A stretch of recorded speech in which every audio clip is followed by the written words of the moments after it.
Okay, welcome everybody. I'm going to call the meeting to order. That's the meeting, the regular council meeting of March 13, 2023. Does anybody have any disclosure of pecuniary interest or conflict of interest at this time? Seeing none. I'd also like to welcome the folks that are viewing on YouTube. And I'd also like to do the acknowledgement of ancestral lands. We acknowledge that the land of which we are gathered here today, Township of Warwick, is located on the traditional lands of the Anishinaabe Bay, as well as the many Indigenous nations in Ontario whose footsteps have marked them for centuries. We also wish to acknowledge that we are situated on Treaty 29 and Treaty 25 territory signed by Chippewa chiefs and offer our respect and gratitude to those lands. Next order of business, council, is the minutes of the previous council meeting. Does anybody have any questions or comments on those minutes? Seeing none, I would entertain a motion. Councillor Westgate and Councillor Kallenberg, all in favor? That's carried. Number 6 is business arriving from those previous minutes. I don't think there was any business, was there, Madam Clerk? Not seeing any. Very good, thank you. Number 7 is scheduled meetings and events, and there's a lot of them there.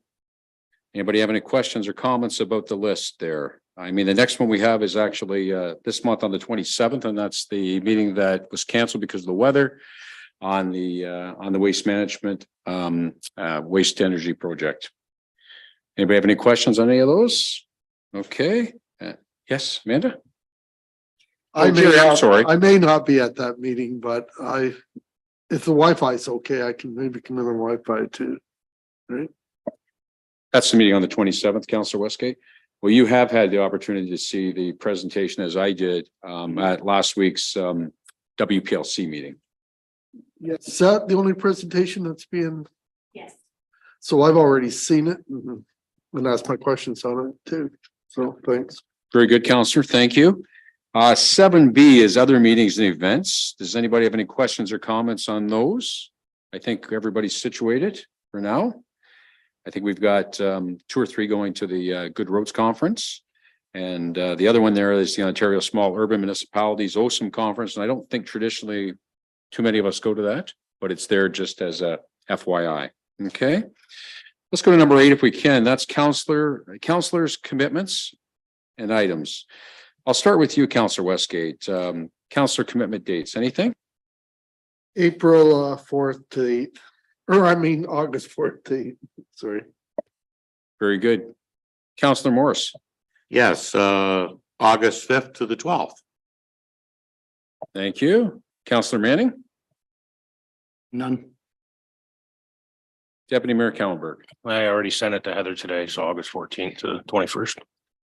Very good, thank you. And I have nothing at this time. I'm going to go to councillor items. I'll start this time. I'll go the opposite way. Councillor Manning, did you have anything today for councillors' items? I have nothing today. Deputy Mayor? No, nothing at this time. Councillor Morris? Just one thing, I got a couple phone calls now about people trying to pay for the arena or the hall, etc. They wondered if we could set up online payments or if some way it could be taken at the arena for people that can't get in to the office during office hours. Like if you want to, I wondered if that would be possible. Especially the online part seems to be the most easiest thing to do anymore. So that's to contribute to the new community center fund, Councillor? No, this is for actually paying for ice time and renting the hall or renting a room. If I call up and say I need the room next Tuesday night, it's available, but I can't get in to pay for it. Well, maybe not to put anybody in the spot, but maybe Ryan, if you don't mind, I would ask if that's been looked at or there's anything that's been discussed in doing something like that. Yes, thank you, Councillor Morris. That's a great question, a great point. Certainly would help, in modernization of our services. A couple things. So we do now have a POS system in the ELCC that will allow us to take payments, albeit in person. We're just waiting on a dedicated router to be provided by our IT folks with the county to be able to ensure that that gets up and online. As far as taking payments online, that would require some improvements to our booking system to allow people to do it at the time of booking. Trevor may be able to expand a little bit on that, on where we're at in that process. But I think, ultimately, customer improvements, customer satisfaction can certainly be realized with the ability to take payments online, and for customers to do that service or to provide that service for themselves as well. So something that we're definitely interested in. It's just a matter of working through some steps in that process. Okay, thank you, Ryan. Anybody else? Trevor, do you want to speak to that, please? Yeah, just a quick update. We're probably 12 months away. The software system we have right now is a little bit cumbersome for it, so we're not going to be able to do it, but we're looking to migrate to a new system. As we do that, it's going to be one of the requirements right now. We're going through the last steps to choose a vendor. We're reviewing references. If the references check out, the functionality to all users to pay online will be a heck of a lot more smooth. Thank you, Trevor. Councillor Morris. Yeah, just to follow up, Ryan, you said that we can pay it at the arena now? So we can take payments, cash and check currently at the arena. And we do, to confirm, we do have a POS system available in the ELCC that allows us to take debit on site. And this is available in the off hours? Only during office hours. And just to point out as well, we're just waiting on the router to be installed to allow that. But we do have the POS system on site. Amanda, would you like to speak to this? So thanks. I just have, thanks to Ryan and Trevor for that preliminary response. I just have one additional add-in about our existing customer service offerings. So I do understand our office hours can be a challenge for some. And in terms of facility bookings, we do take like a check payment. Also, we have a drop box outside of our front door where payments can be dropped after hours if our office hours are not convenient. And if we don't have one of we could certainly look at installing one to allow kind of a drop system in the interim while we look at these modernizations as well. Thank you. Councillor Morris, did you have anything else for today? No, I do not. Councillor Westgate, do you have anything for today? I'd just like to say I've had no problem paying up at the arena, but it was during office and I have nothing else. Oh, thank you. Yes, Councillor Manning. Just out of curiosity, are you able to pay with credit card via phone? Or is that not an option? No, we do not take credit card except for special occasions, and we have to charge a surcharge to it. Thanks. Okay. So for myself, it's been a busy last couple months. The one project that we stay on and try to move forward every day is the natural gas expansion for Warwick. And as a lot of you know, they've changed the process from what it used to be. Usually there would have been an announcement in January. Again, we have to qualify for those provincial funds to make it happen. We have seen nothing official on what the new process is going to look like. We've been told it's going to be based on development, as we know. But I have not seen anything to date. Amanda and I talk about it 3 times a week. And I've asked for a meeting with our MPP, Minister McNaughton, to further discuss this issue. I can't complain. We asked for the meeting last week and we were offered a date of tomorrow, but unfortunately that doesn't work because there's other meetings that have already been booked. But again, we're going to continue with this one. We want to make sure that we get a fair crack at that funding and have that opportunity to provide that much needed natural gas to Warwick and the people that need it. So that's the big one that we're continuing to work on. Also, the 3-phase hydro is something that I continue to follow up with and hope to get a meeting with Hydro One sooner than later. That's another one that's very important to our agricultural community, especially the people that don't have it. So that's 2 of the things that I've been up to in the last little while, and we'll continue to see what we can do in trying to get that to happen. So that's it.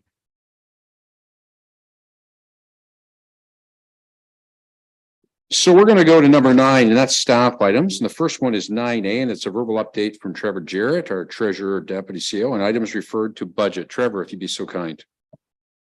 Yes, there's 2 items. The first was Watford Community Improvements Inc. They came in with a grant request vague. We went back to ask what exactly it was for number wise. It's for their existing grant. So they will, as a pre-approved list, get the existing grant of $2,000. However, they do have other pressure points and we will work with them on it, either through a CIP initiative or helping them source grants that are out there that could be applicable to them. And I've offered my time to assist if necessary. The other was the Girl Guides, who came with a letter and they were looking for $1,000 to cover their meeting space.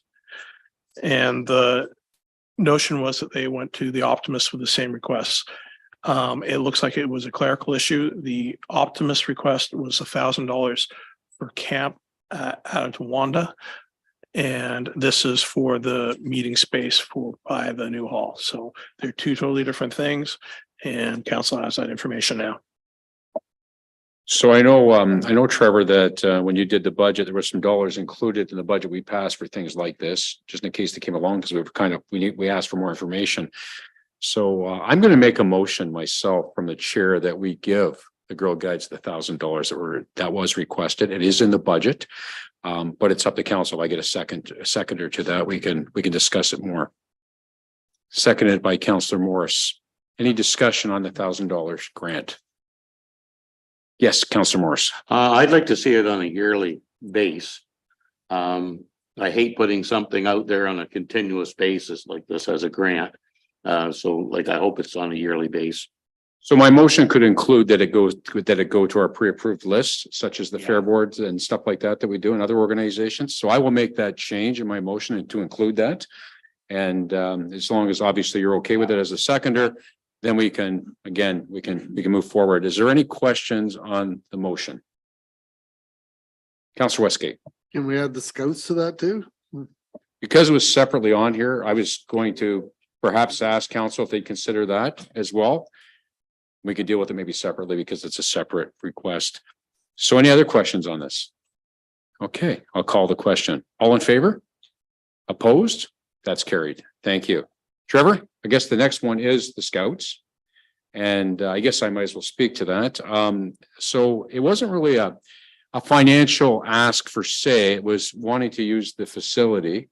And again, we do charge for the facility, and that's one of the reasons why we've helped the Girl Guides out. Basically, what we've done there is that $1,000 covers their costs for rental for the year. So the Scouts were just looking to be able to use the facility. And again, it's one of those situations where it is rented out quite a bit.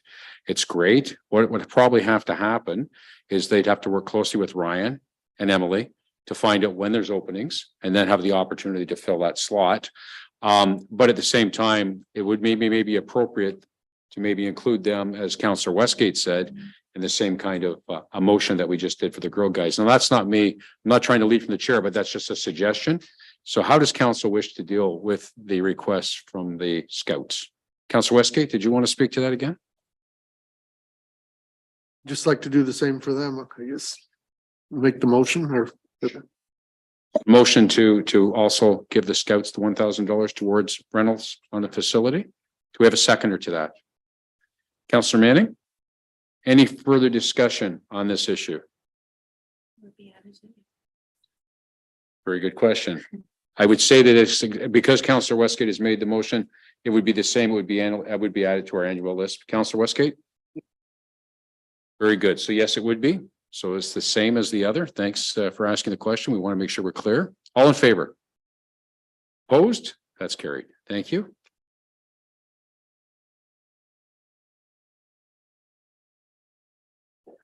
We'll go to 9B, and that's a verbal update from Ken, our manager of planning development services on rezoning Watford Medical Center. Ken. Good afternoon, your worship, members of council. I'll try to keep this short and sweet. The inquiry was brought to our attention through Amanda related to the Watford Medical Center and why it's zoned the way it is. So currently the site is zoned R1 as an exception. So if you think about the zoning bylaw, we establish a zone, the R1 zone, which has certain uses, but then you can make exceptions to those uses on a site-by-site basis. And then that list we add a new exception number to the list. So Mr. Maber comes in, asks for a certain exception. It's the first one in the R1 zone, so he becomes an R1 sub 1 exemption. This one is the third. There's been a number. This exception allows for an existing clinic to occur in a residential zone. So it is a commercial building for all intents and purposes that was allowed to occur in the residential zone, subject to the residential provisions. That said, the inquiry that we were provided was, why was it not zoned institutional? And there was there was a very specific thought process behind this, because the institutional zone would not allow a medical clinic. So clinic is a certain definition, but it is not listed in the institutional zone. So hence why it was not zoned in that way, and it was done as an exception. It's also been approached in the sense of trying to limit what we call creep of uses into residential neighborhoods, because you want to try to keep commercial to a certain defined location. You want to try to keep industrial to a certain defined location and avoid some of these sort of miscellaneous or institutional type uses that could fall into a more commercial nature from creeping into the neighborhood and then bringing all of the associated implications of those uses into the neighborhood, such as traffic and noise and things like that. So that's essentially the update that I have. That was the question that was posed, and I'm happy to answer any questions. All right, thank you very much, Ken. Anybody have questions? Councilor Morris. Yeah, I think I'm the one that brought it up to Amanda. Ken, they're getting swamped with property tax. They're paying county tax, they're paying provincial tax, or I'm sorry, municipal tax, and probably education tax on top of that. They're not a clinic, they're a center. Does that help? Through your worship, the defined use that they were added as, and that they are in the zoning bylaw, is a clinic. So if they were rezoned to institutional, they would become a non-conforming use. And that would impose a number of limitations under the Planning Act for future expansions. Oh, I'm sure they won't mind changing the name to center if they could be institutional. I guess the churches, the schools, they're all raising money through different events to try to subsidize themselves. It's the new way of the way things are. I just think the medical center is a community building that is desperately needed. We need to keep the doctors. We need to lower the cost of that building. If we could eliminate the tax and put it as institutional, from what I understand, their financial problems would be over. Ken, do you want to follow up on that? Yeah, through your worship, I'm not trying to get into a debate on property taxes. I'm looking at this from a use perspective. The challenge with moving to an institutional zoning is that the only use that it could come close to, but it still doesn't fit, is institutional use. And the reason why it doesn't fit is that definition is very specific towards government, educational, charitable, or not-for-profit organizations, which this is not. This is a group of physicians who are operating, as far as I understand it, at a medical center for the provision of medical services. So from that perspective, if the site was rezoned institutional, it would end up as a non-conforming use. So that's a center. The doctors are supplied in conjunction with Northampton Community Health, and it's a not-for-profit organization. I think probably some more discussion needs to be had. I mean, they've not requested that tax exemption to my knowledge. I think maybe a little bit more discussion perhaps on this item, because again, I used to sit on Northampton Community Health Board. So, and also the organization that's a not-for-profit actually owns the building and everything. So I think there needs to be some more discussion on this particular item, perhaps just to clarify, to see, if they are interested in changing the name, if it's something they do, if they're, interested in moving forward. So maybe I could ask the treasurer and the CAO to maybe follow up on that with that organization, and we can get some more information. Does that work for everybody? I know it's a little bit of a different kind of situation. So, okay. Is that good? Okay, great. All right. Any other questions for Ken on this item? No? Okay, Ken, you're free to go for a few minutes. We'll be back to you soon enough. That's great. Okay, so our next order of business is they're timed events, and the first one's 4 PM. It's a zoning amendment, and obviously we're a little ahead of our time here, so I'm going to take everybody to number 11. We'll come back at 4 o'clock and stick to our agenda. I'm going to go to accounts. The first report is 11A. It's the GL report. Did anybody have any questions or comments on the GL report? Seeing none, I'd also ask if there's any questions on the accounts payable, which is 11B. Anybody have any questions? Just one, I guess it'd be probably for Andrew. Obviously you broke a window in the grader or something for Brant to put a new windshield in. Like $1,300. It wasn't a normal window, so something off the heavy equipment. And Delta Supplies for $2,300 or $2,260, I guess it was. That's a lot of supplies. Did you buy a bunch of oil ahead of time or something? Yeah, typically they group buy, so Okay. they'll group buy a bunch of materials for multiple machines. That's good. Thank you. Okay, does anybody else have any questions on the accounts payable listing? No? Okay, I would ask for a motion to approve both the GL 11A and the accounts payable 11B. Thank you, Councillor Manning. Seconded by Councillor Morris. All in favor? That is carried. Thank you. Let's go down to number 12, the consent agenda. Did anybody have any questions on A, B, or C? Well, not action items, I guess. Yeah, A, B, or C. Did anybody have any questions on A, B, and C in the consent agenda? Nothing? Nothing on the non-action either? It's part of that. It's number C on that same agenda? No? All right. I'd ask for a motion to receive and file then. Councillor Morris, seconded by Councillor Westgate. All in favor? That is. Thank you. Okay, I'm not going to take us to 13 because it's going to take a little bit more time. There are items requiring a motion. So we're not going to go there because it's going to take way more time than we have. So I'm going to take us right down to 14, new business or notice of motion. I don't believe there is any at this time, unless somebody brings one up today that I don't know about.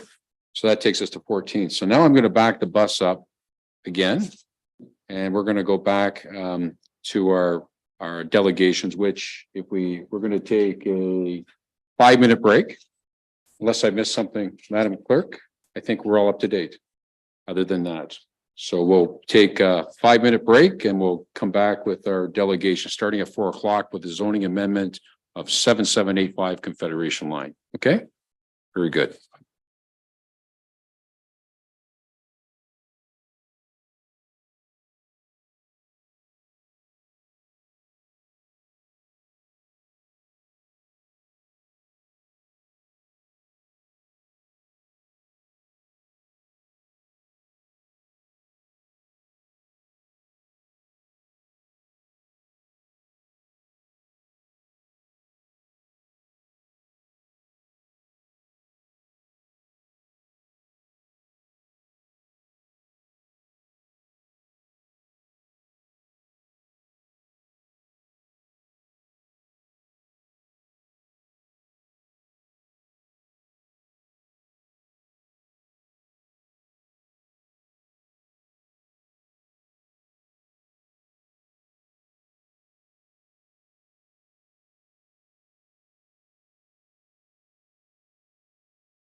That's right. If you can't hear,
Okay, council, we're going to proceed on our agenda and we're now at our 4 o'clock. And it's the zoning amendment for 7785 Confederation Line.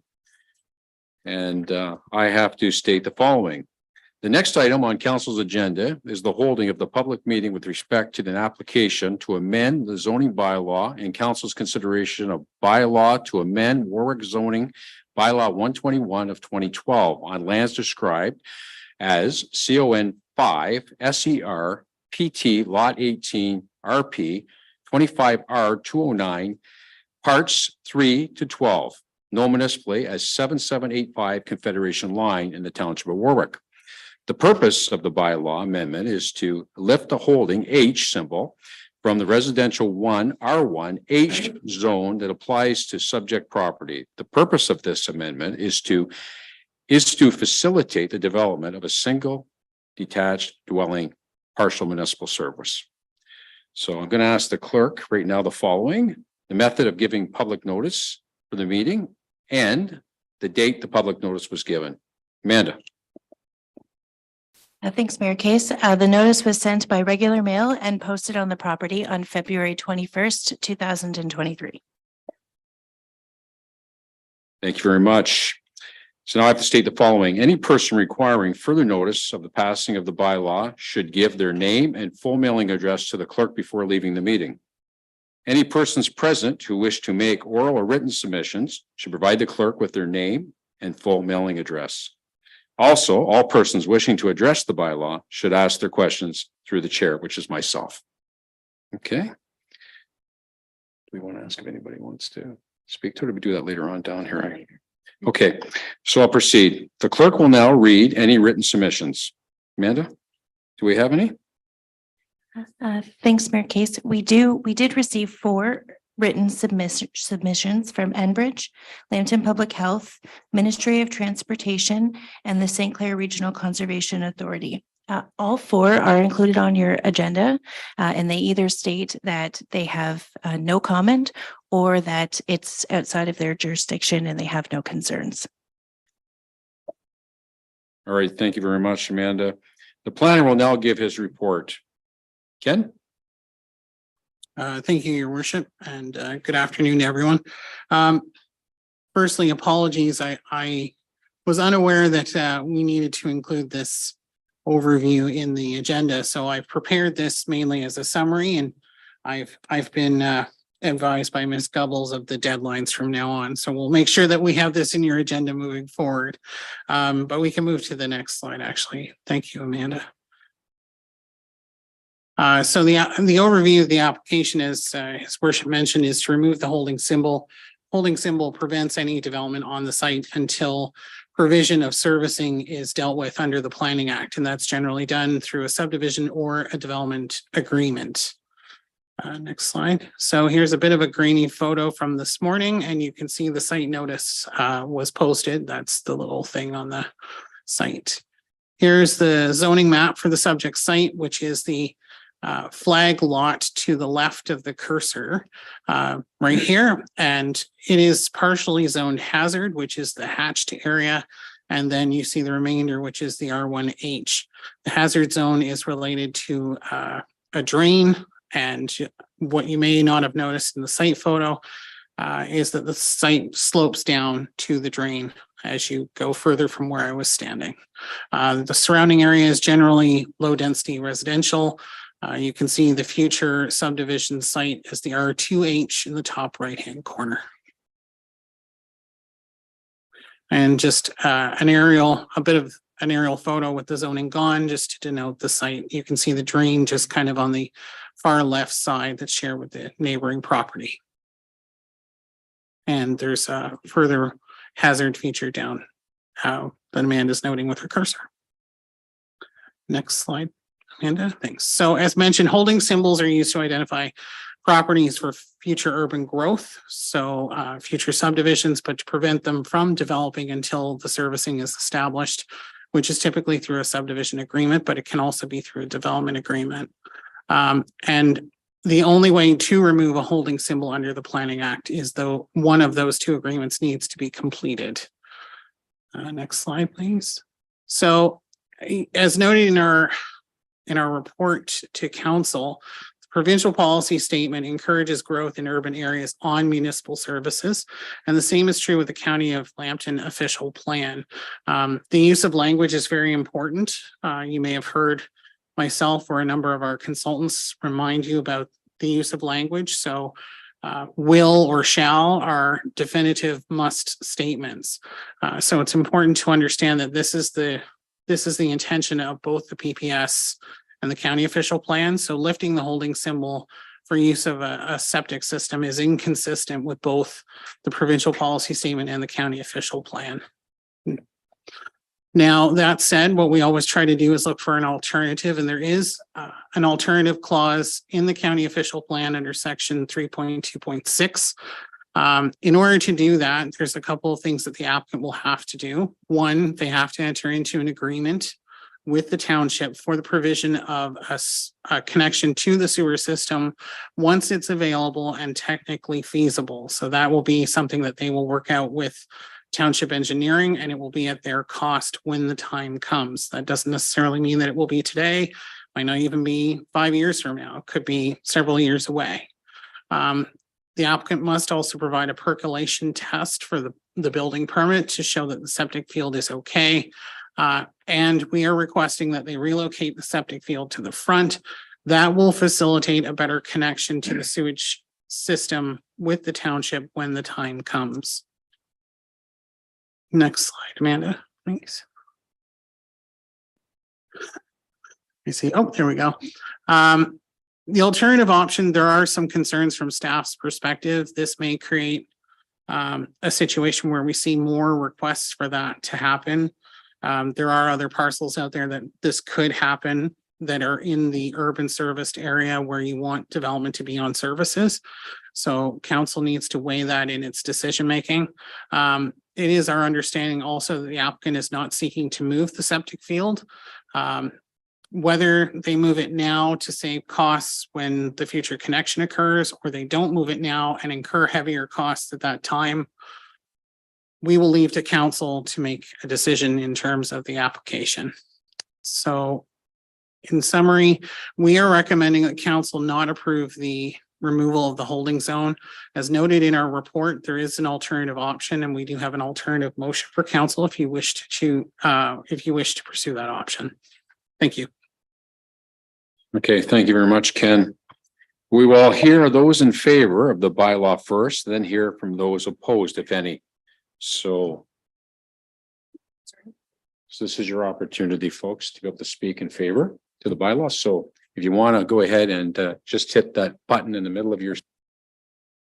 Yeah, are you ready to go? Thank you. Hi, my name's Dan Morrison. My wife Ashley and I own the property at 7785 Confederation Line, which currently has a hold on it. Ashley has lived in Watford her whole life, and we have lived here for nearly our whole marriage as well. We knew right away that we wanted to live and raise our family of 3 children here, and we're so excited to buy this property 6 years ago to do just that. We thought that we had done our due diligence and spoke with the Conservation Authority, township, and lawyer before purchasing the property, and we're not aware of any issues or holds on it. We were shocked when we submitted our building permit and found out that there's a hold on the property due to the lack of service to the sewer. Our desire is to be able to build our forever house in Watford at the property that we've raised our kids on these last 6 years, playing and making memories at it. We do not want to have to leave the community. Ken, the planner for Warwick, reached out to us about the holding last week and informed us that there is some room for exception in our case if we entered into an agreement with the township that we will tie into the sewer if and when it becomes available to us, if feasible, and move our septic field to the front of the property. We would like to propose bringing the septic outlet and tank to the front of the house and then routing the weeping beds to the side of the house where there's a natural sand and gravel ridge as opposed to the clay in the front yard. We have already done a soil sample and septic bed design, which the building department currently has, and we would like to amend it to be routed to a septic tank in the front yard and then the weeping bed to the side yard if this meets with your approval. Thank you all for your consideration in this matter. All right, well, thank you very much. Is there anybody else who's here tonight that wants to speak in favor of the project? Okay, seeing none. Does anybody wish to speak? Is anybody opposed to the project that would like to speak? No, seeing none. Okay, then we will carry on. Members of council may provide any questions or comments about the application. Does council have any questions on this application? Just had one, but Andrew answered it for me, so. Anybody else? Councilor Morse. Be the same question. Is that a municipal drain, Andrew? Municipal drain there? Different question, but that is a municipal. Oh, drainage, yeah. okay. I have, one thing I read in Ken's report about infilling. Well, I understand that this, when Russ Watson set it up, it was about 5 different lots. But obviously with the conservation areas hold on it, and that we're lucky to be able to get 1 in it.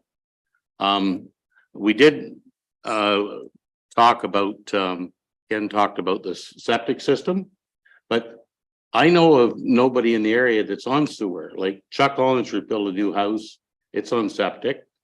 Helen Bryson is on septic, and I can't say for sure, but I think Pete and Loriana are on septic.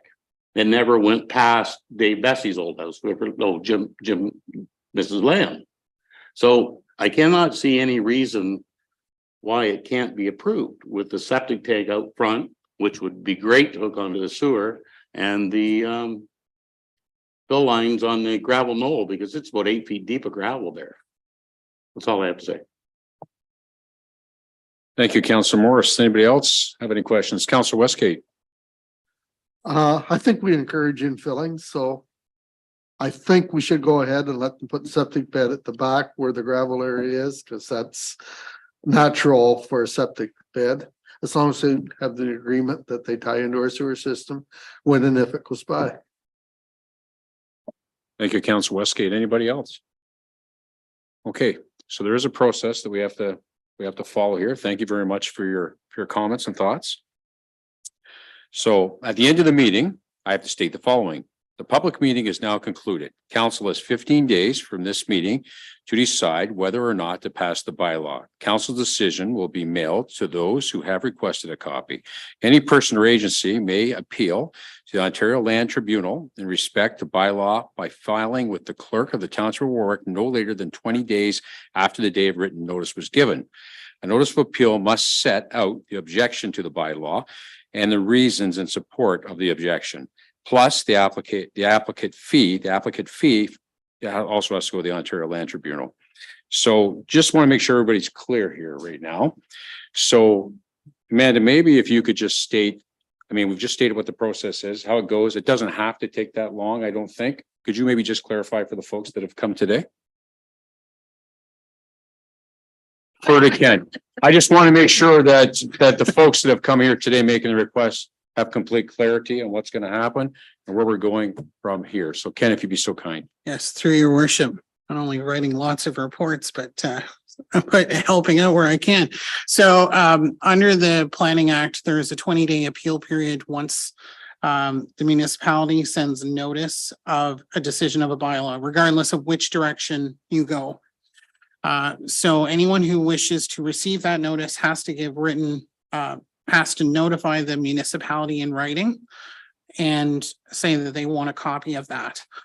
Once the 20-day appeal period starts, anyone who appeals would file within that 20 days, including the reasons, as you mentioned, and fee that comes here to the municipality, and then it's forwarded with the record onto the Ontario Land Tribunal.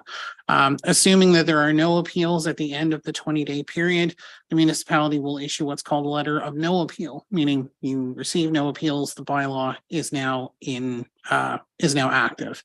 So what that would do is if that is what happens, then the building department would then no longer have the holding symbol standing in their way. And then presuming that all of the material that we need, that we've noted in the alternative motion, has already been provided to building regs, they should be able to issue their building permit within a day or two. Thank you, Ken. So that doesn't prohibit the folks from continuing on. They've done a lot of the due diligence from what they've stated here today. They've done a lot of that homework. This doesn't stop them from continuing on. So obviously, if you've got it all done, that's great, folks. If there's a few other things you want to get done, you're welcome to still work within the process so you don't lose more time. So this process is policy. So we're not holding you up for any particular reason other than we have to go through this. It's the law. But so do you understand where we're coming from? Did you have any questions before you leave? Are you clear on the process? All right, well then, thanks very much for coming. And you can keep in touch with our office, and our office will keep in touch with you as well to let you know how the process is going. So we don't want you to lose any more time than you have to, okay? Thank you. Thank you very much for coming. Thanks.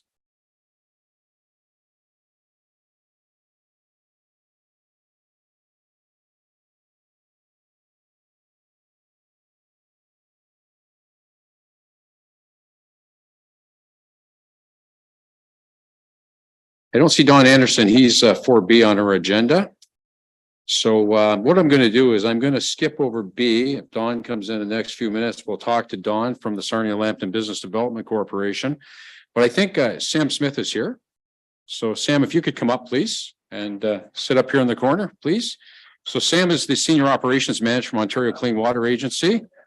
And he is here to give us a summary report of the 2022 report for Warwick Water Distribution System. So we'll let Sam get settled in. And then we'll turn it over to Sam. So whenever you're ready, Sam, we'll get you to hit that button on your microphone and we'll turn it over to you, sir. Perfect. Thank you. Yeah, just gotta log in here quick.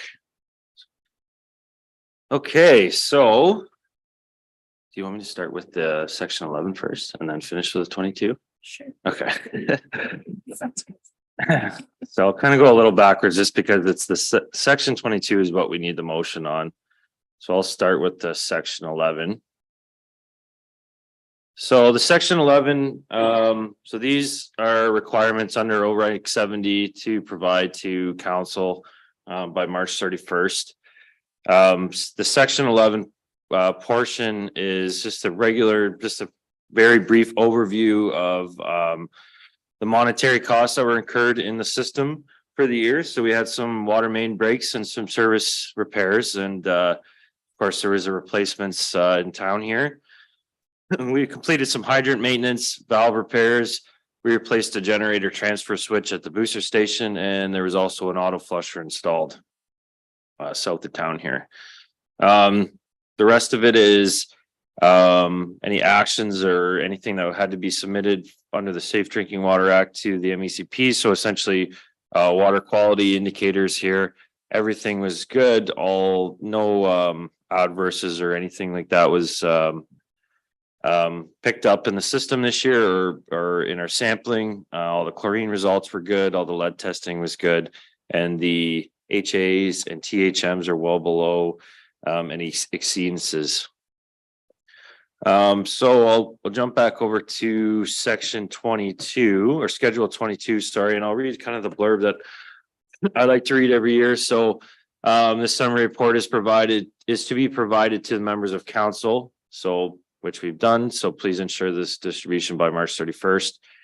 Attached is a copy of the 2022 annual report for Warwick Distribution System required under section 11 of OREG 170.03.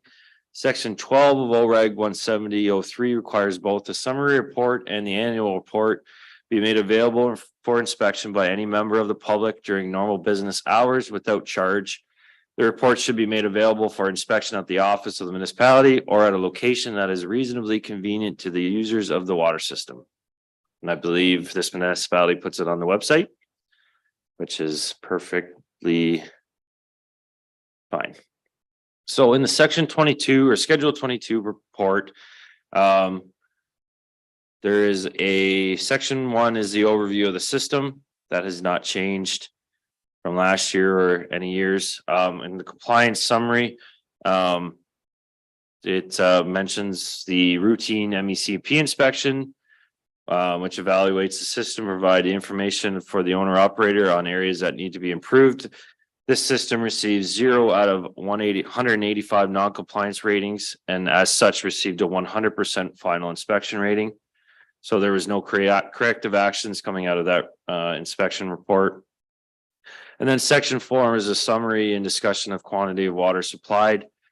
The municipality of the township of Waterford Warwick, you had a decrease of 1% from 2022's total flow. So pretty much bang on from last year. And then appendix A is just the flow totals. So they're pretty basic reports, but they summarize a year's worth of information in a nice, easy, clean thing for the MECP and the public to have a look at to check on the health of the system, which in this case is very, very good. All right, well, thank you very much, Sam. Does anybody have any questions of Sam on this report? Anybody have questions for Sam? Yeah, Councillor Westgate. Are the dates wrong on this? You have the flows for 21 and 20. Shouldn't 22 be there? It may be Or just a miss. The I flows think are it's probably just a- correct, but the dates have been not changed. And I Okay. can make a note of that and we can get that edited and resent. I apologize for that. I didn't even, I missed that. It's a keen eye of Councillor Westgate. Anybody else have any questions or comments? Seeing none, there is a motion that's attached here. How does council wish to deal with it? It's basically approving the summary. Councillor Westgate, Councillor Morris is seconding that. All in favor? That's carried. Okay, well, Sam, thank you very much. So I'm going to back the bus up here a little bit back to the zoning amendment for 7785 Confederation Line. So there was a secondary motion put together, and after the folks were up here and talked about how they agreed with the situation that Ken outlined, there is a motion that we as a council should probably take care of. It saves some time in talking to Amanda. So, I mean, is council familiar with the motion, the secondary motion? Amanda, maybe do you want to speak to it? Thanks, Mayor Case. So staff did take the liberty of preparing this alternative motion, which is now shown on the screen in case council did not wish to pursue the planning recommendation. So the motion, I think, based on the discussion, is still appropriate. And I think would just provide clarity for the minutes and for the applicants who are here today. And essentially, the prepared motion does authorize staff to enter the agreements, which are included on the agenda. There are two, one being the rezoning bylaw, and the other one being the agreement to remove the holding symbol and connect to the sewer. And it does authorize staff to make any administrative corrections after we work through with the applicants about their septic location and have that approved through building. And then again, of course, directs the chief building official to pursue permit issuance at the earliest opportunity once all requirements are met. So it is just an administrative motion with the formal approval still happening as the bylaw. But for clarity for our applicants and for the sake of the record, we'd suggest that approval would be appropriate. So basically direction was given to do this. This just makes it more formal. So you folks understand that this just formalizes what we talked about. And again, it's the same situation, except it makes it formal. So how does council wish to deal with this? Councilor Morse? Good. Do we have a seconder? Deputy Mayor Kallenberg? Any further discussion on this? Seeing none, all in favor? That is carried. Thank you. Thank you very much.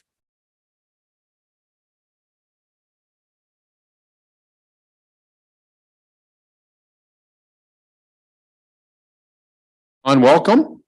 And if you'd please come up, we do have one spot up here. I don't know if there's two of you, but we have one spot, one hot seat up here. But anyways, Don Anderson is here from the Sarnia Lambton Business Development Corporation to give us a little bit of insight into the organization and so on. And I understand Don is going to be retiring soon. Is that correct? This is correct.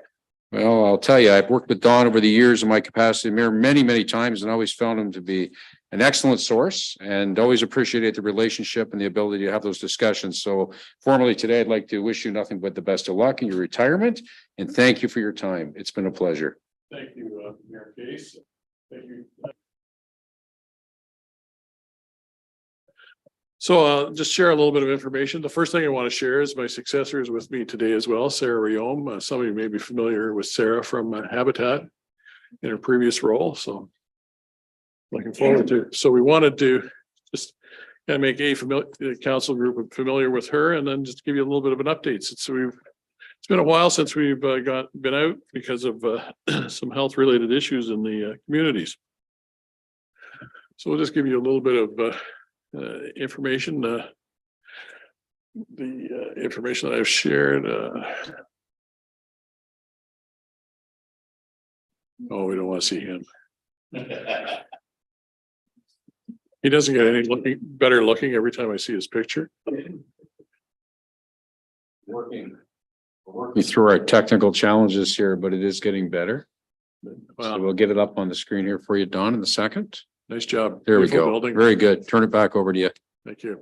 So just wanted to give you a little bit of information of who we are, what we do, and all those good things.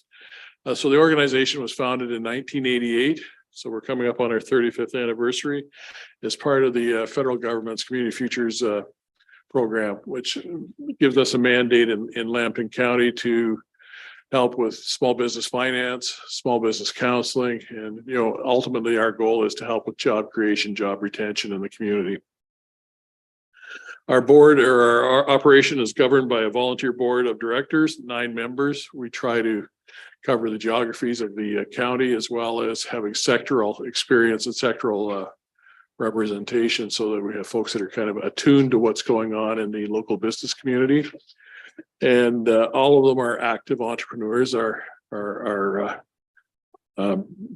board. So we like to feel that they're in tune with the experiences and what's going on in the market at this point in time.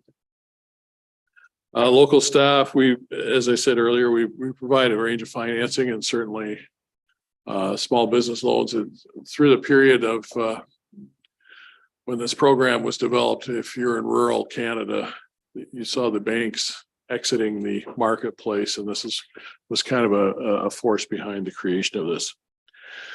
When this business or when the corporation was created, Government of Canada provided us with $2.77 million as our community business fund.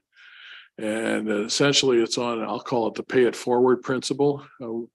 we lend it to you, you repay it, bring it back in with some interest and so on and so forth. Over the course of that 35 years, we've been able to grow the fund to $12.1 million that we're administering today.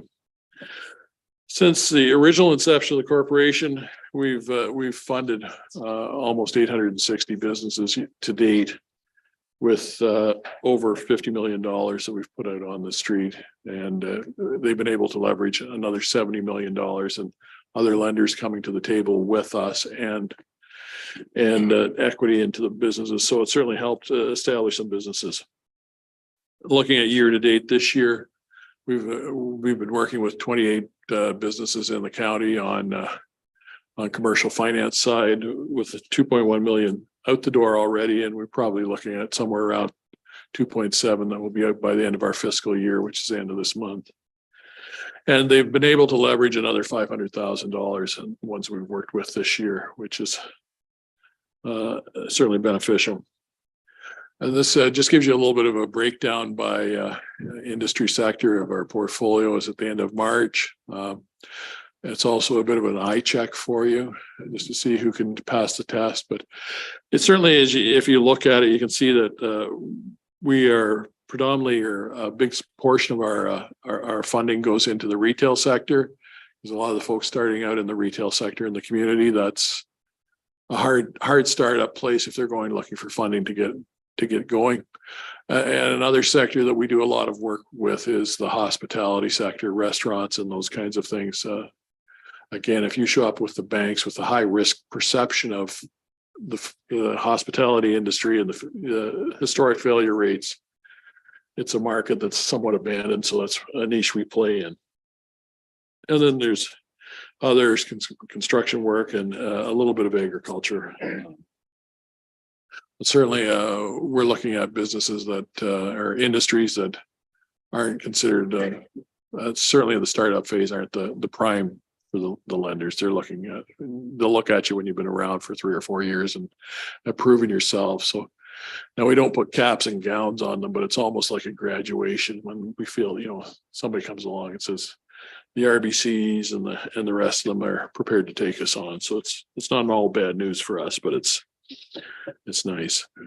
On the business advisory services side, so we help folks with business plans, business counseling on what are the topics of the challenges of the day, whether it's your relationships with CRA or whether it's your relationships with staffing, which is a huge challenge right now, and some of those other related things. Last year, we worked with 167 businesses, and the year to date, we're at over 242 this year already that we're working with. And again, the hope is to help them work their way through some of the challenges that they have and to help them, stay and retain jobs in the community. During the tougher moments of COVID, we provided in 2021, fiscal 2021 for us, which would be predominantly 2020, we had 84 clients that we provided debt relief for on $6.4 million that we had out to them. So for us as an organization, that was a little bit of a hit on the revenue side, but we were looking at sustaining those businesses in the community. And then we had a follow-up round with some of them. There's 46 that we followed up with in the next year.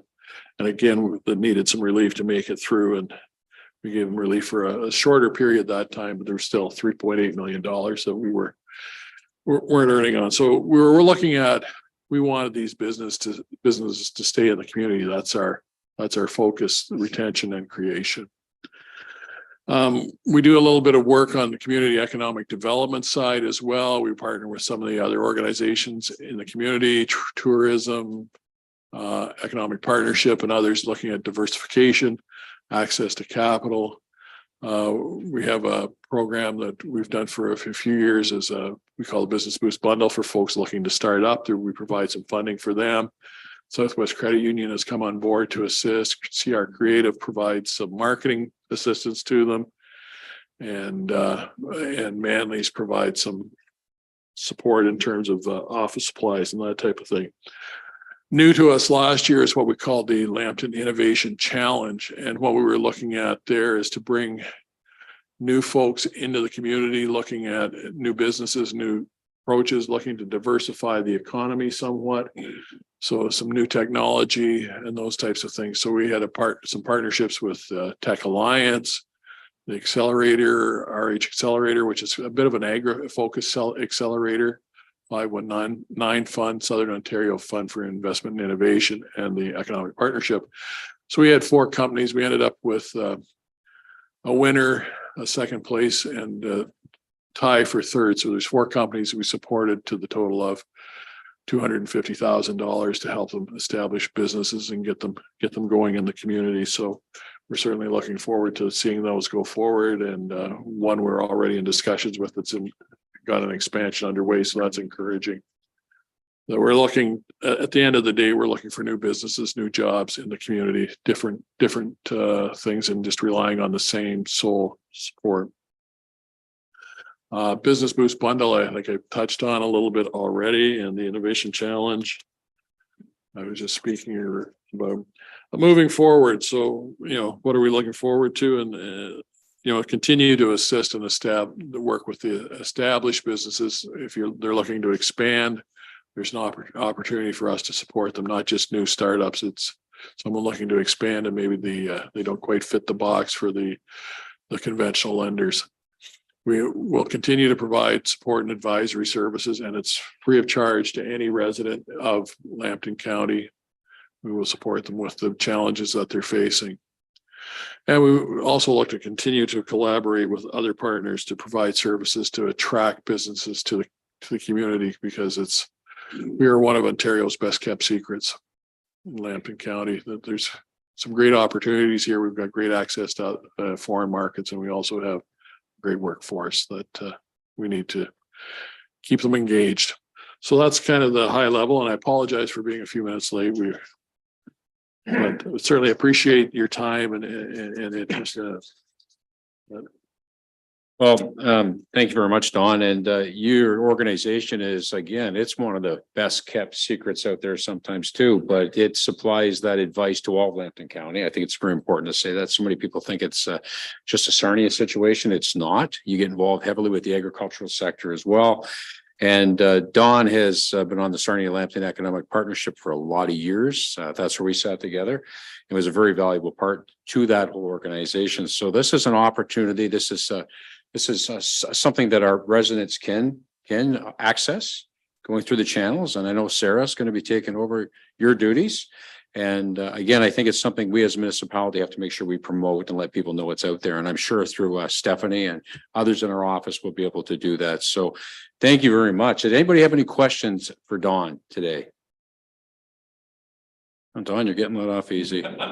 So again, Don, thank you very much for all you've done for Lambton and Warwick, because there's people that have benefited from your organization here. And Sarah, we wish you nothing but the best moving forward. We definitely be in touch. So all the best in your retirement, sir. Thank you very much. Thank you.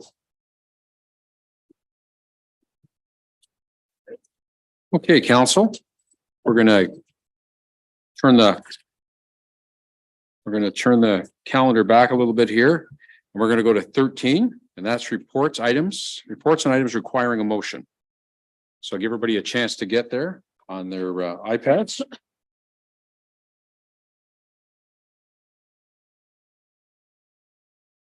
Okay. Everybody's there? Okay. We'll continue on then. So the first one is 13A, and that's the award the strategic plan consulting requests for proposals. How does council wish to deal with this piece of business? There is a recommendation.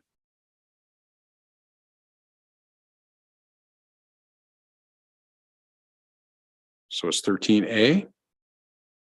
Questions, comments, or like I say, there is a recommendation there for the consulting services. How does council wish to deal with it?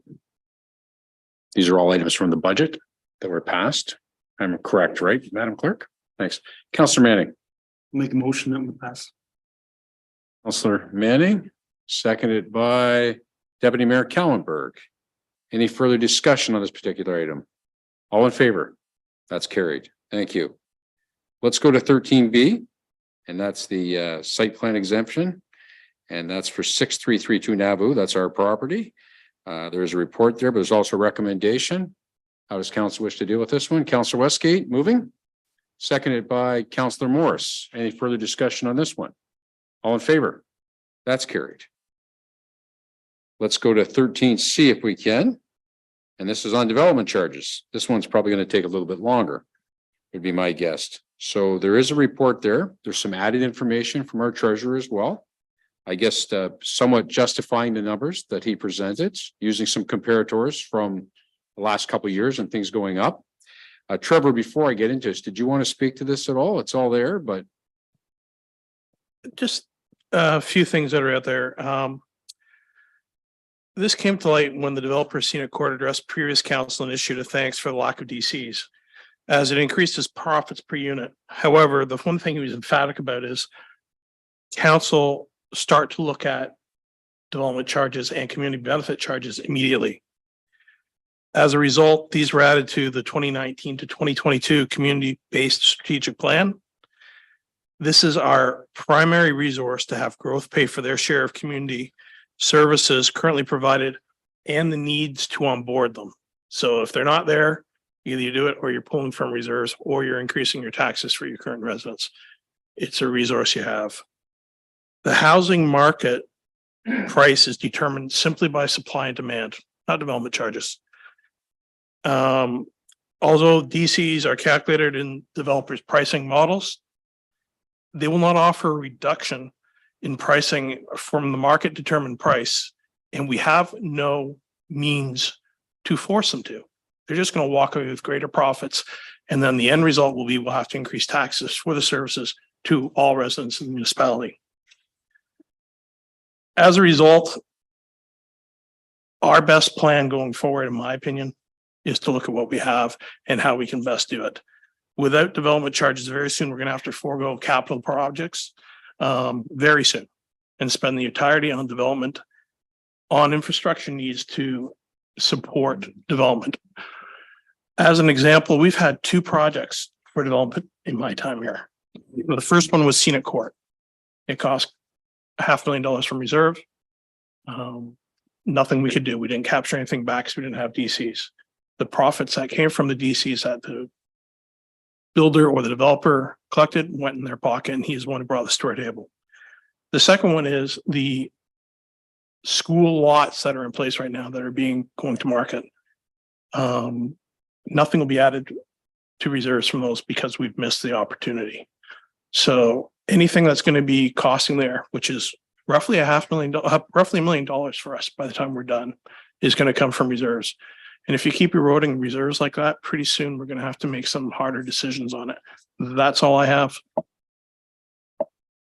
okay, well, thank you very much, Trevor, for that. So council, does anybody have any questions on this particular item? Councillor Morris. Yeah, Trevor, does this, the heritage development and the one that's on, what do they call it? Kings something development? Are they exempt from, are they gone past that step yet? They haven't. Or the roundabouts? They haven't got a site plan approval yet. Okay, thank you. Okay, anybody else have any questions or comments? Councillor Westgate. I just have a couple comments. Scenic Court, we developed that. We're the ones that, so we would have to pay it to ourselves.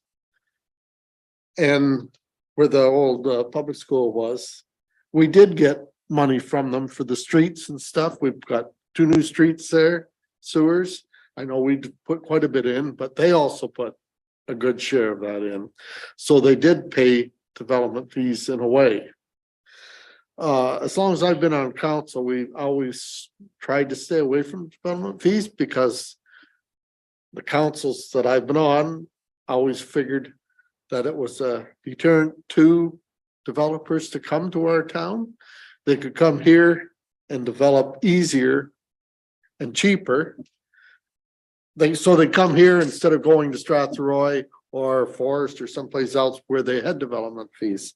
So we have tried to stay away from them.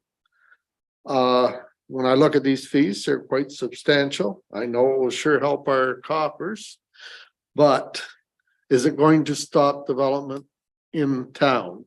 I'm not sure one way or the other. And we're in a unique situation here where we have another good source of income, and we've tried to use that to attract developers here and keep taxes low and keep development. And we've had quite a bit of development in the last few years, or the last 15 years. I guess that's all I really have to say on the subject. Thank you, Councillor Westgate. Anybody else have any questions or comments on the development charges? So the only comment, oh, sorry, Councillor Morris. One question for Trevor again. Under urban services, wastewater services and water services add up to a little over 10,000. What do we actually charge a piece of property that has not got a connection to the sewer or the water today? We charge connection fees, and every time we've come, as per the bylaw that's in place, which goes back to, I brought a copy of it, give me a second. No problem. 11, bylaw 58 of 2011, we have the opportunity to charge 4,500 for sewer hookup, 5,500 for storm, and 6,500 for water. That has not been applied consistently throughout, because not all properties are the same where they need all three hookups. So that's where we can go. If this gets approved, these will be mothballed for the time being. Other municipalities, and the one that I looked at because it was quite a bit different, was our comparator to Plimpton, Wyoming. They're on the 402, they're next to us. Their development charges are 10,000. They've excluded their connection fees. They have connection fees on top of that. And the other thing that we have that they don't have is our cost for recreational services are significantly higher due to a new hall and also an arena, which they do not have. So I will say this, there is no one right answer. I just know that all of the municipalities on the 402 or any 400 series of highway in Southern Ontario have them, except for us. They seem to be developing quite well. And I don't think it's something that's going to impact us, but I don't know. I'd love to have a crystal ball and say it's going to end development, but I do know that if we continue to foot the bill entirely, there are going to be choices that we're going to have to make, unfortunately. And whatever council wishes, we can live with. Okay, thank you, Trevor. Councillor Morris. Okay, so if I understand this right, the heritage sites, we're going to be charging them for the water and the sewer. Yes. So they're paying quite a bit right there. They will get My 10,000. question is to council, can we table this for a 2-year period and see where our development goes?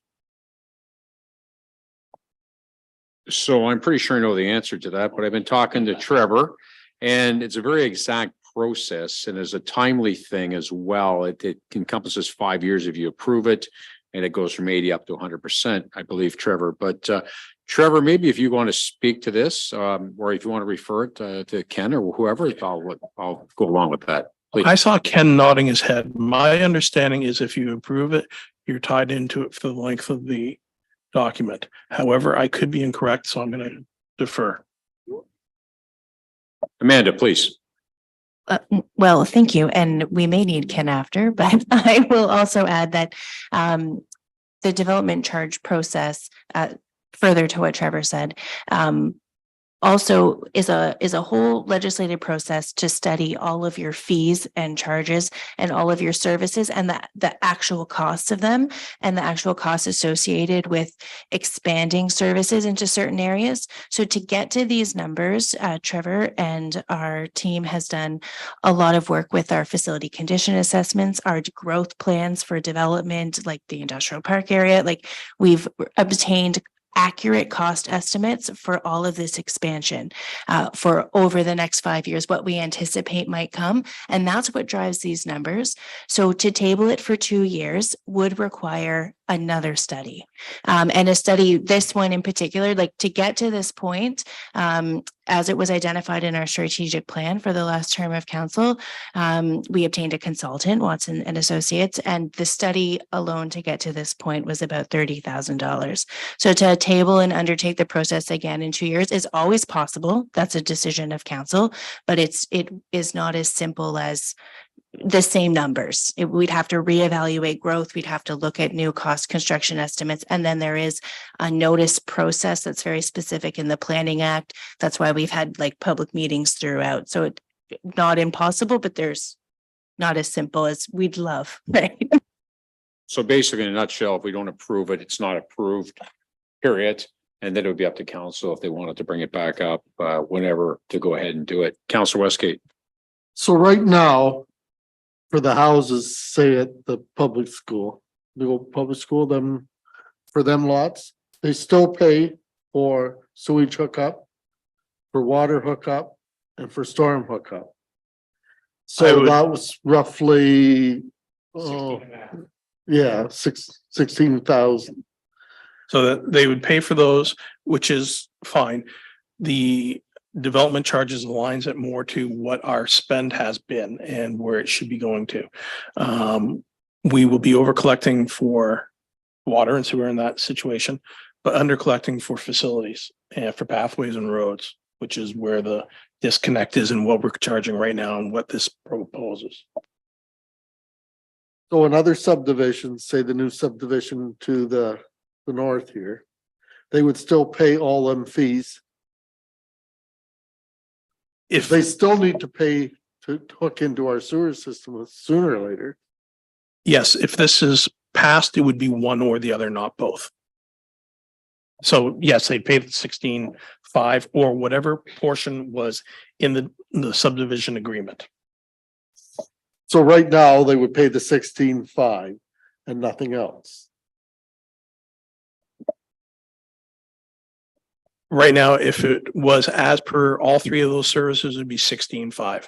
However, if they didn't need to and they had their own stormwater management system, I believe they wouldn't be charged the stormwater connection fee. So it would go down to 11. And they put that stormwater management system in. Amanda? Thanks. I just want to add, Trevor alluded on it, but just to expand on his point, is that sometimes it's about the way the money is collected and what we can do with it. So when it's collected for a water or sewer or storm fee, it automatically goes into reserves, as you know, that can only be utilized for those functions. So those connection fees do not support our other services that also drive development and growth, things like facilities, general roadways,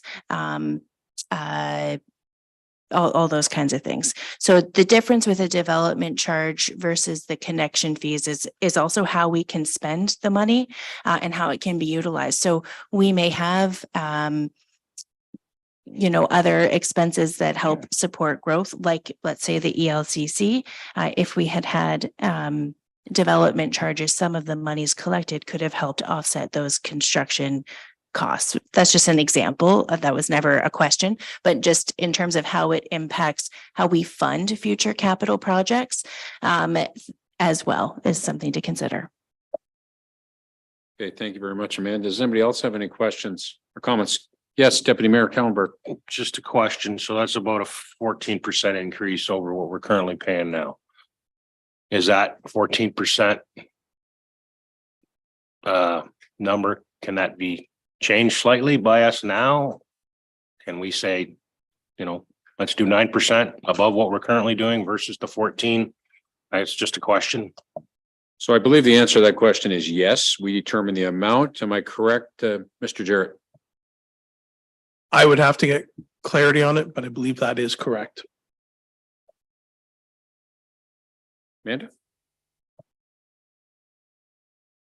Sorry, I thought you wanted to speak. So anyways, this is kind of where we're at on this one. We've had a good discussion. Anybody else have anything on this particular item? So we're talking about, as Deputy Mayor Kallenberg said, it's about a 14% increase over and above what we're paying now. And the other thing in my discussion with Trevor that I was going to mention earlier, when I looked at the number, I thought it was quite high as well.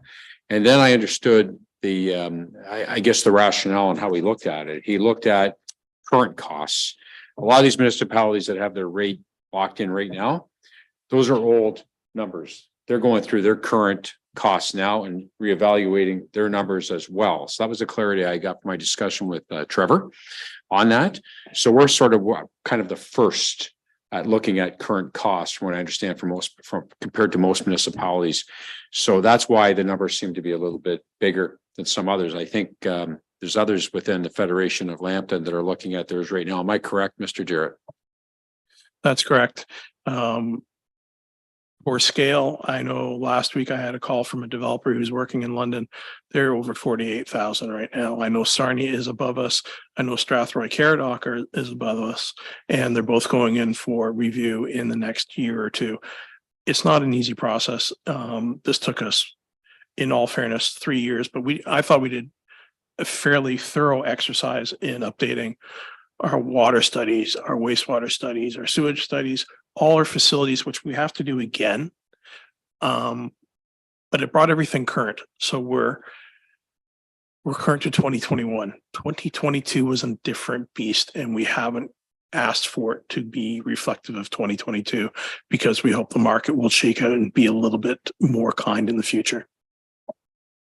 Thank you, Mr. Jarrett. So I guess the question I've got, so if council chose not to make a decision tonight, they could always bring this back to a future meeting, but the clock is sort of somewhat ticking on the process. Maybe could somebody clarify that for me? I also had that discussion. Do we only have so much time to react to this particular situation, or, do we have a month or two? Amanda, do you want to go with that? Thanks. Thanks. So my direct answer is I don't completely know, but I do believe that with council direction to table to either a certain date or to table until we provide additional information. I do know Trevor and our team would be happy to consult with our consultants at Watson Associates, get that appropriate guidance and report back to council. We also could, if there was direction further to Deputy Mayor Kallenberg's point about a different ratio of an increase that might be deemed acceptable, we'd be also able to present some alternate scenarios. Whatever council wishes, I just wanted to provide that process note. Councilor Westgate. I would agree with Councillor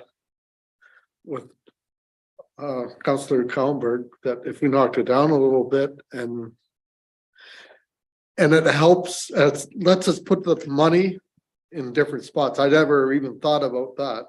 Like, if we don't need it in sewers or in our water lines, which maybe we don't when we're collecting sewer fees and water fees, and put more into the recreation, I don't have a problem with that. I just don't want our development fees to be so high that people don't come and develop here. Thank you, Councillor Westgate. Yes, Councillor Manning. This is more of a question for clarity. Perhaps Trevor can answer this. Just to make sure, so the 3 fees that you've mentioned are the development fees on top of those fees. Will those 3 fees still be exempt if they don't need to hook up, or is it going to be one solid fee? What it'll be is the development fees for new development will be as for the development charges. The development fees for people that are in town connecting to our services would use the old service table, but it would be exempt for the new development. As for the other 2 questions, considering one is timeliness, I have got the consultant's phone number. I might dismiss myself for a few minutes to go give him a phone call to get clarity on that. Just to be sure I don't want to miss an opportunity, that's all. We can either do that, Mr. Jarrett, or we could table it to the next meeting. I mean, as long as we felt comfortable in tabling it to one more meeting. What's council's wishes? We could have Mr. Jarrett go make a phone call and continue on and come back to this, or we could table it to the next meeting, which would be the April meeting. Councilor's call. As council wishes, or maybe council wants to approve it. I don't want to try to. Yes, Councillor or Deputy Mayor Kallenberg. I'd like to make a motion. We table it to the next meeting and let Jared find out some information and, or Trevor, and, you know, I'm all in favor of the whole process. I just think the rate is a little higher than I want to see it, and I think maybe others may want to think about it. So if you'll see fit to do that. Okay, do we have a seconder to that motion? Can I still make that phone call to see if we're allowed to table it? It'll take me 2 seconds. I'm pretty sure we should be able to, but I mean, Amanda? Thanks. I think the risk that council might have in that decision, and I am not 100% sure it applies, but as a warning, might be, so the Planning Act requires a number of notices to be provided in order to consider development charges. And that's when we had already the consultant come to do the public meeting. So by tabling, I think the risk you have is not that the data becomes moot, but more that we might have to re-kickstart that process and do that notice process. And that's, I think, kind of the worst case scenario. The best case scenario would be we'll bring it back to the next meeting and you'll be able to make a decision. So, sorry. So I guess, do we want Mr. Jarrett to make the phone call?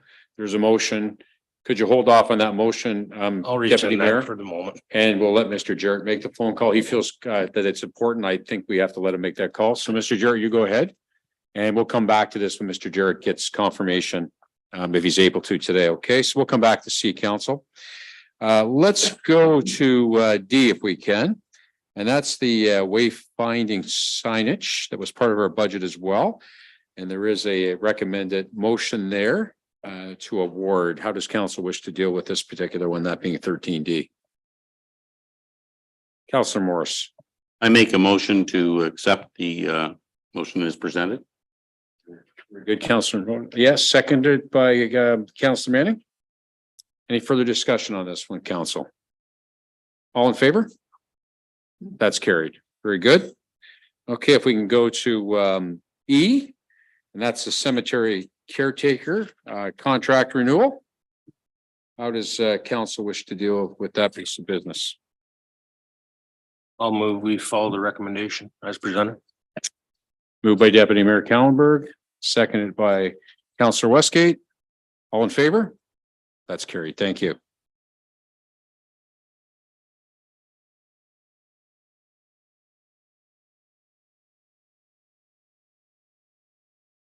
Okay, council, we're going to go to F, 13F. And that's the active transportation plan and the RFP award. And there's a recommendation for that as well. How does council wish to deal with that particular item? Be a chance to get there. So that's 13F.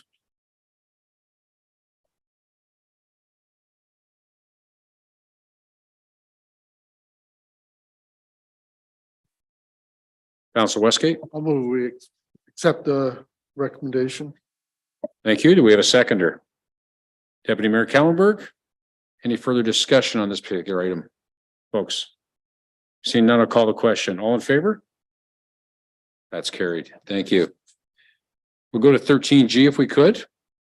And this is to approve the quote on the gravel, I believe. How does council wish to deal with 13G? Councilor Morris. I make a motion, we accept the recommendation. Moved by Councilor Morris. Do we have a seconder? Councilor Manning, you're seconding that. Further discussion on 13G? Councilor Morris. Yeah, we put a lot of money into the gravel in the budget, and we talked about 65% and 75%. You've gone, I see the prices here, and I understand why you've gone to the 65. Does what we budgeted give enough to cover our roads and get them done in great shape? Andrew? Thanks, Councillor Morris. The simple answer is yeah. There's going to be a slight shortfall with quantity, but I don't anticipate a lot. Typically what that means is we're going to put the same amount on the road as far as material, and then we'll have a little bit less for the stockpile, but I don't anticipate a big change. Thank you. Anybody else? Councilor Westgate. I hate to see it go back down to 60, not 65. But at the difference in price, it's unbelievable. Because there is a big difference in the gravel between 70 and 60% to make it stay on the road. I know if I was buying gravel, I always try to get at least 70% fracture. You save the money on compaction and on our roads, it has a tendency to roll off and leave, but I must say we have to go with the 60 here. Yeah, the sad thing is we put that extra money in the budget to be able to buy more gravel and never dreamed in a million years the price was going to increase that much. Okay, anybody else have any comments on this particular item? We do have a mover and a seconder.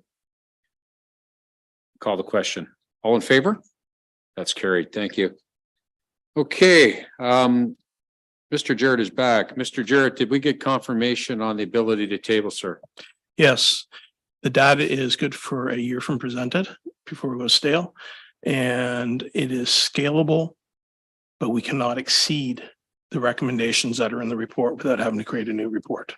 So we've got some work to do. Okay, so the answer to the question is yes, it can be tabled. And again, the timeline is a year. I'll turn it back over to you, Deputy Mayor Kallenberg. You had a motion that you maybe want to bring forward still. I don't know. I don't know if we need time to think about the percentage. I just feel it's higher than I want to see it. I mean, if I do table it, I don't mean this to be for 6 months. I think if we all want to think on it for 2 weeks or the next meeting, I think we're prepared to bring back a number then. And if Jared or Trevor has any other insight in between then we can gather that. So I still will make that motion that we table it for until the next meeting and then we settle it. Thank you, Deputy Mayor. Do we have a seconder to that? Councillor Morris. Any further discussion on that? One quick question. Yes, Councillor Morris. Trevor, I want to make sure that I understand this. Well, we got a couple of weeks to think about it. So the Hollingsworth Heritage Creek property would be subject to these? Yes, they would be. Okay, the other two subdivisions, the Kings one and the Roundabouts, when nothing is turned on them. I don't like all of a sudden a subdivision that's just about ready to go and when you throw more costs on it. I just don't feel comfortable with that. The other question I have is we have an urban and a rural number here. The Lamoureux were just here, or sorry, Morrison's. How will this affect them? They're an infill. So they would be paying the connection fees for the old schedule. Okay. That's all I had. Thank you. Okay, so the motion on the floor is to table to the next meeting, and our next official meeting would be the April meeting because the 27th is a special meeting on a particular issue. So any further questions on that? Comments? Okay, I'll call the question. All in favor of tabling it? That's carried. Thank you very much. Let's go back to 13H if we can. So that's to do with the calcium tender. And there's a recommendation there. How does council wish to deal with that recommendation, that being 13H? Moved by Deputy Mayor, seconded by Councillor Manning. Further discussion? All in favor? That's carried.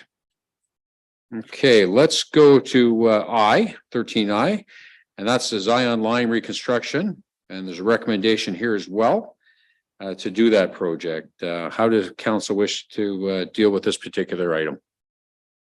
I have a question first. When we passed this amount in budget, did we not discuss maybe seeing how much or how far we could go with that same dollar value to do the whole road versus patching it? Andrew, do you want to take this one, or maybe Trevor? It was discussed at the budget, but my understanding is, because I asked the question myself today, that the staff went back and looked at the tape and that was not the direction given to staff. I'll let staff speak to it. Trevor, you going to speak to it? That's exactly the answer. There is no resolution passed for us to go do that action. We looked and went back to verify. So I know that was discussed at the meeting and I thought same thing, Deputy Mayor Kallenberg, I thought maybe we asked for that number as well. But when I got here today, I did ask Trevor and Trevor said that because they'd heard about this, they did go back and look at it and that was not the direction that council asked staff to go. They asked them to put this together. So in fairness to staff, they were not asked to do it. So we do have this before us.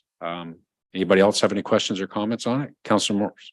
I guess, Andrew, I'm asking, is this based on the survey that was done in the past when we first brought it up and then canceled it? Or is this a new I guess you could survey or from the engineers saying, no, this is what, because the road is deteriorated. That's what I'm asking.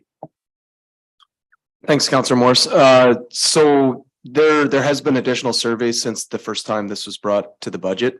There was an additional survey done after the 2021 winter season. They did an additional survey to determine extra work that may be done. Beyond that, I don't think there's been any more surveys that have been done since then. So here we are. We've got a recommendation before us. How does council wish to deal with the recommendation? Councilor Morris. I move the recommendation. Councilor Morris, is there a seconder to that recommendation? Councilor Manning, further discussion on this particular issue? Councilor Westgate. Yeah, I looked at this and there's not very many areas we're taking right up and putting back down again, is there? I was just wondering, we have an extra bit of money here now, if there's any areas where we should be taking more up, or there's some places where just patching on one side and on the other side, we're just putting a topping on. If we shouldn't spend that other money and do like on both sides, and make a better job of it. That's all. So, I mean, we are kind of putting you on the spot, Andrew, here, and don't mean to do that, but I guess there is some extra funds. And I guess all you can do is give your best educated guess on something like this. If you feel comfortable, I'll leave it up to you to answer the question as you see fit. Thank you. Yeah, I think with council direction, we could certainly, with the savings we have, we could certainly put it to use on this road and go further than what's on the contract. But I would assume I'd need some type of resolution to give that direction. Yes, you're absolutely correct. You would need that to be able to move forward. So, Councilor Westgate, are you looking to maybe create such a motion? So would you like to approve it and then maybe the motion states that the remainder of the budgeted funding be used to do more of whatever you specifically wanted to ask? Yeah, like there's certain sections.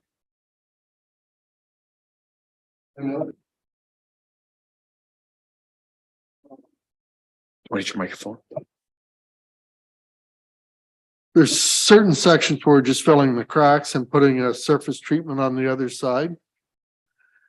Maybe we could put a surface treatment on both sides and make the whole thing last longer, keep both sides of the road same. And we have per meter or in there, so we could figure that out for fairly easy. Okay, so I guess just to clean the motion up a little bit, we need to make sure so we're basically stating to spend up to what was budgeted. I think we got to be very clear on that. I guess if it comes back and it's a little tiny bit more, whatever, that's something that would have to be brought back to our attention. But the motion would state to spend up to what was budgeted, to use those savings from budget to improve the road. So everybody understands that. Does that give you guys enough clarity at staff, Amanda? Very good. Is there a seconder to that motion? Councillor Manning. So anyways, I want to make sure everybody's clear. So it's to actually spend up to the budgeted amount and use the extra money that was budgeted to make those improvements. And Andrew, you're understanding the improvements being asked for. Do you want it to be more specific? No, I think I understand. Very good. Then if there's no other questions, yes, Councilor Morris. Andrew, does this mess up our quote at all? By adding on, an add-on, can they? No, it's built into the tender. We have the right to negotiate. Thank you. Knowing the way the world works now, we're probably going to end up paying a little bit more because that's usually what happens. But at least what we've tendered for, they have to stick within that number. And the other part is negotiated by us with them, right, Andrew? That's correct. And often you're able to negotiate the tendered unit price. So we could just extend the work at the current unit price. That's something that we'll work through with the contractor and engineer. Very good. Thank you for that clarification. Anybody else? I'll call the question. All in favor? That's carried. Thank you very much.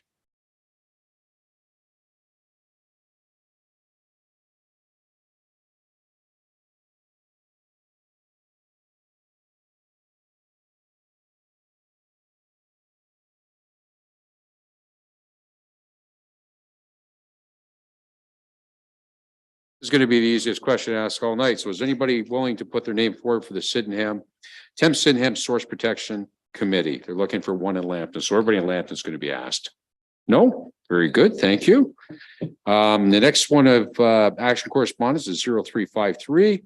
And that's the Drainage Superintendent Association's letter. We're a big part of this. It's the CN situation. As we know, we're trying to obtain our fair share of drainage money, which they owe us. And we're working with Plimpton, Wyoming on this. I should have mentioned this maybe at the first of the meeting. We've had a very productive couple meetings with them. And we're working really hard with CN to try to get those dollars. I believe, is it $160,000 they owe us? Yes. So the CN owes us $160,000 in back payments. So this is getting some more support. And I guess they're just looking for us to support this. I think we've already did a letter, Amanda. Maybe you could clarify, because maybe they're asking for support of our letter more or less, I think. Thanks, Mayor Kay. So yes, the Drainage Superintendent Association of Ontario has formulated a letter very similar to the one that the municipality and Plimpton, Wyoming jointly sent to the Minister of Transportation at the federal level. And they're circulating with it the Township of Warwick resolution that was previously circulated. Council can either pass if they wish to support and endorse motion, or they can direct staff to fill in the template letter and resend. That's certainly an option as well. So I wonder, there's probably no harm, Madam Clerk, in doing both, would be my thought. We've already sent our letter and we're heavily involved with CN right now. I would say that the cooperation level is not quite where I'd like to see it at this point in time, but we are talking.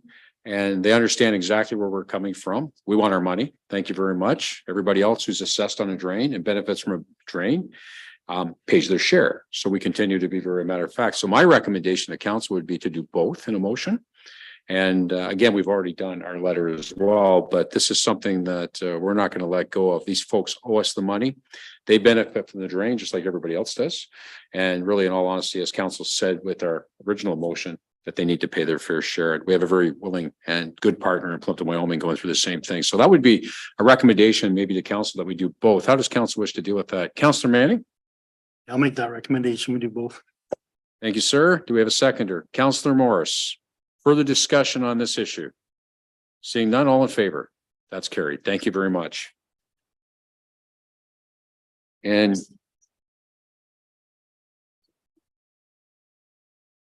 we'll do a receive and file motion on the other item, and that was the looking for a volunteer. Council, who would like to do the honors?